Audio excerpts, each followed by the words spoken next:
ګوره دا کار ځان له باغ ورونو نه کېږي، باغې خو سخته د لار دې ورکه ده.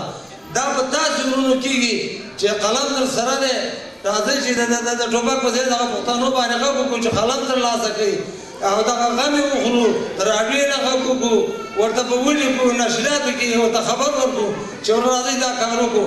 که داسې ناستې وای چې راځئ زما بچي اسان ژوند دی، بزاګانان ناست دي ما بېغمه او څه راته مشکل نشته او قلار یې بس په کال کې به یو ځل خبرې وکړم، دا نه ده پکار.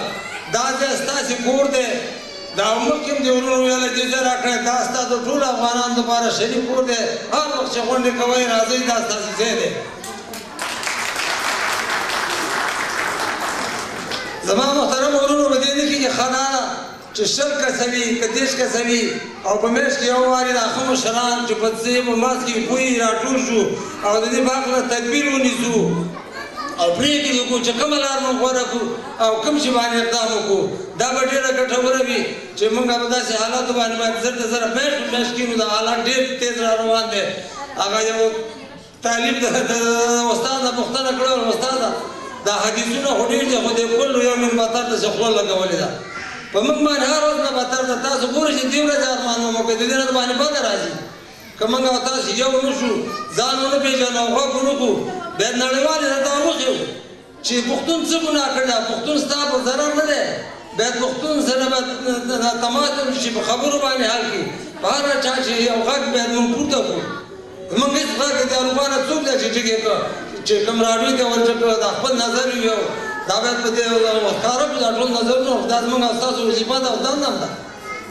دا حالات زموږ د هند باید پرېږدو. موږ د تاریخ به باید څه پوښتنه کوي چې تاسو هلته ښه ماړه ناست یو پټه موږ چې کله لاړ شو تاسو فکر وکړئ پېښور او افغانستان ته هغې راپورې خاندي وایي څه کوئ تاسو ختلي وایي قلارې حرام ناست وایي تاسو سره د وطن څه غم دی او د خلکو څه غم دی.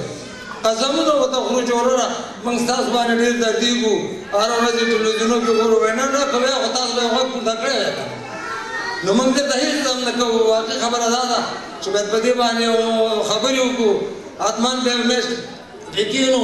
زه اوس هم د دې ځوانانو نه ډېر زیات مننه کوم بیا هم چې دا خلک یې تاسو راټول کړي وي او دا خپل نظرونه سره ګډ کړي او په دې نه ده چې رالو راغونډ شو یو ساعت دا مو لیده او مشاعره مو لیده او ټنګ ټکورې مو لیده او بېرته لاړ شو په کور کې کېنو.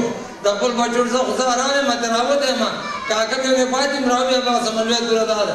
دا نه ده هغه ورونه باید موږ او تاسې په ټول په ګډه د هغې سره موږ سره هر څه شته، پیسې لرئ، قلم لرئ، ازادي لرئ، هېڅ مخه نشته دی. تاسو یې نه کوئ نو څوک به یې وکړي. هغه خلک خو داسې حالت کې راغلي دي چې هر څه تېر شوي دي. هغه یو وخت کې زموږ دا متصبان به ګرځېدل په دې جوماتونو باندې وایي 6 کلمې تېرې کړه نو هغه به دغه کول چا چې پیدا نه وي حیران به شو. په زموږ کلي د متصب راغی یو سړی راپاڅه او 6 کلمې تېرې کړه. دا مورقې ته مې ګډ وي دا ناجوړه راپاڅېدلی نور خو یې ویل یې نه چې خپله 6 کلمې زده لرلې ملاسب هسې په درو مه ووه دا امرات مړې ته به مې ته راکړې ده هر څه یې رانه هېر کړي.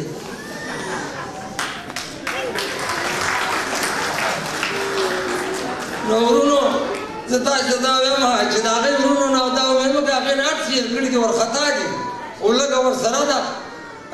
مرګ مې دی هر ورځ جنازې ګوري، هر ورځ بم ګوري، هر ورځ ورونه بازار نه چې ځي سهار هم د ښځې نه خدای په اماني اخلي یو بچی چې پوهېږي چې دا بېګال د روغ راځي که نه راځي هغه په داسې حال کې دی. نو هغې باید څه دي ته مې ته جوړ شي. موږ او تاسو باید دا کار وکړو، هغې دې ته حاضر نه دي. نو وخت مې ونیو ستاسې ډېر زیات ستاسو نه به غواړم او خدای دې وکړي چې تاسو ټول په یو خوله شئ او یو افغانان شئ او یو پښتانه شئ او د دې شخصي نظریاتو نه تېر شئ. هر چا چې کوم نظر پخوا و هغه تېر شوی دی ټول سره یو شئ. من الله توفیق. ستاسو ډېره مننه.